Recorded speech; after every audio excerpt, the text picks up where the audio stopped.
Hi everyone! In this video, I'm going to show you how to flip a video in Premiere Pro. This is a quick and easy trick that can make your footage look just the way you want it. Start by adding your video clip to the timeline if you haven't done so already.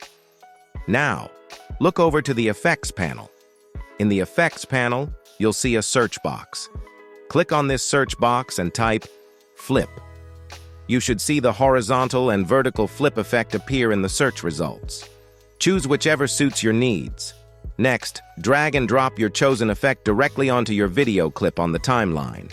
As soon as you drop it onto your clip, you'll notice that the video flips horizontally or vertically. This happens in real time, so you can instantly see the change. If you need to make adjustments or want to flip the video back, head over to the Effect Controls panel. Click on the FX icon next to your flip effect to turn off the effect, or right-click on it and select Clear to remove it. And that's it. You've learned how to flip your video in Premiere Pro. This simple trick can be really useful for creating mirrored effects. If this video helped, support us with a like and share your questions and thoughts in the comments below.